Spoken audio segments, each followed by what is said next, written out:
In the top stories, Prime Minister Dr. Terence Drew and senior government officials toured the construction site of the new Bastia High School on Tuesday as work presses ahead.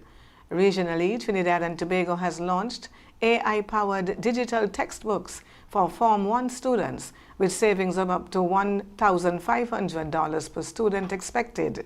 And on the international scene, President Trump has extended the ceasefire with Iran, buying more time for negotiations to end the war. Hello and welcome to the ZIZ Major Newscast. I am Jasmine Thomas. First, on the national scene, work is underway on the new Bastia High School, with the site now being prepared for the construction of a modern facility. Prime Minister the Honorable Dr. Terence Drew, Minister of Education, Deputy Prime Minister Dr. Jeffrey Hanley, and Head of the Citizenship by Investment Unit, Calvin St. Just, toured the site. Kent Fuentes reports. The sound and sight of heavy equipment now dominate the site of the new Bastia High School campus as preparation continues for what will become the most modern high school in the country. The tour provided an up-close look at the scale of the project and the work already completed. Following the tour, Prime Minister Dr. Terence Drew said he was pleased with the progress being made and the impact the project will have on the economy.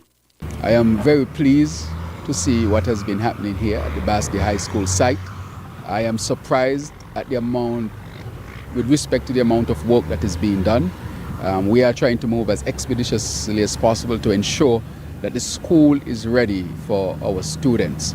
And so, as we move forward, we will continue to make sure that the people of St. Kitts and Nevis would be updated.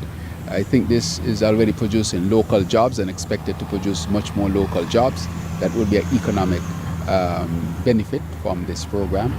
The other matters is with respect to materials that are bought locally, that will benefit the local economy. Minister of Education, Deputy Prime Minister Dr. Jeffrey Hanley also welcomed the progress, pointing to the role of local contractors in delivering the project. As we indicated, that the workforce here at the Bastia High School would be locally driven, of course with other expertise coming in to teach our workers here as well the new techniques with the building. I am very pleased with the update that I have received this morning, and I'm looking forward to the following week, the upcoming weeks, when you'll be seeing more and more work being here. The St. Kitts and Nevis Citizenship by Investment Unit is playing a key role in funding the development. Head of the unit, Calvin St. Just, said the project represents a major investment in education today and for generations to come. It is a critical project.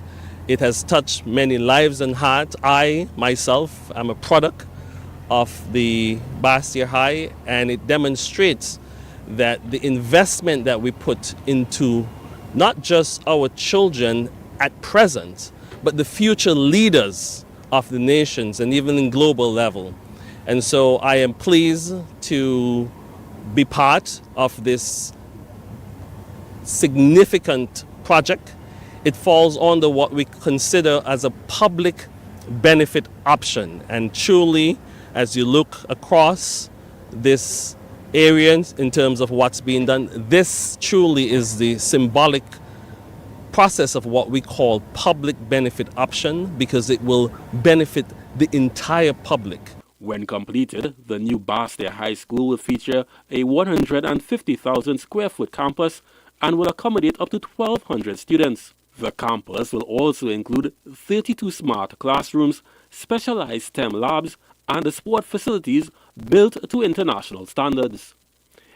Kent Fuentes, ZIZ News. The St. Christopher and Nevis Social Security Board has hosted a stakeholder reform conference at the St. Kitts Marriott Resort focused on the future sustainability of Social Security in the Federation. The forum, held on Tuesday under the theme Refining Today for a Sustainable Tomorrow, brought together key figures in economic and financial planning to examine the impact of reform on working people.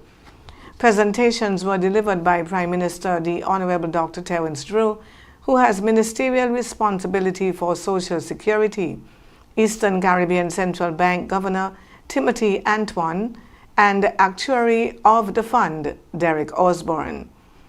Discussions focused on strengthening the system's long-term sustainability, protecting benefits, and securing economic stability for current and future generations.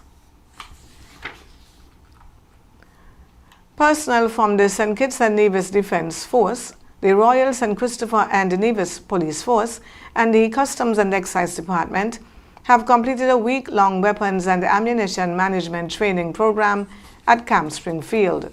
The training was conducted in partnership with CARICOM Impacts and facilitated by the Mines Advisory Group. It forms part of a broader efforts to strengthen regional security, cooperation, and build capacity across national security agencies. Participants were trained in safe handling procedures, secure storage accountability measures, and risk mitigation in line with international standards. The Defense Force says those who completed the program are now better equipped to support national and regional security objectives, particularly in the management of ammunition and explosives. On the regional scene, the Ministry of Education in Trinidad and Tobago has launched a new initiative introducing Form 1 digital AI textbooks for students. Education Minister Dr. Michael Dolas says the program is designed to ease the financial burden on parents by reducing the need to purchase costly traditional textbooks. Students now have access to digital textbooks in English and mathematics through government-issued laptops. Officials say the system does not require internet connectivity and will also include interactive AI features to support learning. The ministry says more subjects including science, information technology, social studies, and Spanish will be added in the coming months. Authorities estimate the initiative could save parents up to $1,500 per student over the next academic year.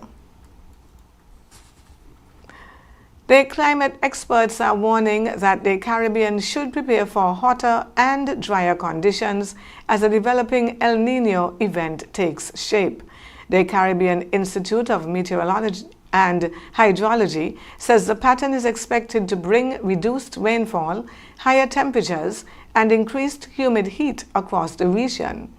Officials say these conditions could affect water supply, agriculture, and increase the risk of heat stress and drought. Experts are also warning that while El Niño typically brings a quieter Atlantic hurricane season, the region still remains vulnerable to sudden extreme weather events.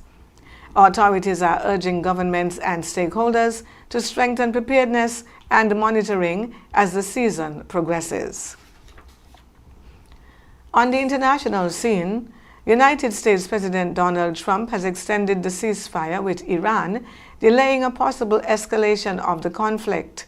The decision came after a day of diplomatic activity while planned talks in Islamabad were postponed. President Trump said the extension was granted to allow Iran more time to present what he described as a unified proposal to end the war. The move marks the second time in recent weeks that the president has held back from further military action. Officials say while the extension provides additional time for negotiations, key issues remain unresolved, including Iran's nuclear program and regional activities.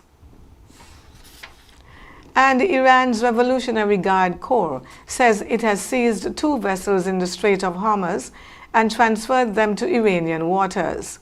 Reports indicate a 3rd vessel was also targeted and left disabled off Iran's coast. The incident follows reports that at least 2 ships were fired upon while transiting the strategic waterway. Iranian authorities claim the vessels were operating without proper authorization and violating maritime regulations. The developments comes as United States President Donald Trump extends a ceasefire with Iran to allow more time for negotiations. Meanwhile, the United States is maintaining its blockade on Iranian ports as diplomatic efforts continue. And now for a look at the weather. Partly cloudy conditions are expected across the islands today, with a moderate chance of showers. Temperatures will reach a high of 31 degrees Celsius or 88 degrees Fahrenheit, with a low tonight of 19 degrees Celsius or 66 degrees Fahrenheit. Forecasters say unavailable moisture and weak instability could trigger passing showers over the next 24 hours.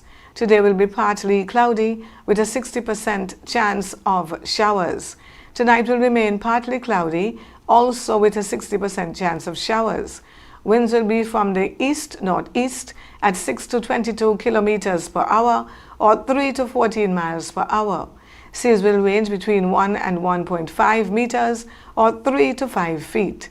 Sunset this evening is set for 6:30, with sunrise tomorrow at around 10 minutes before 6. That brings us to the end of the Midday Major Newscast. Join us this evening for these stories and more. Thank you for tuning in. I am Jasmine Thomas. God bless you.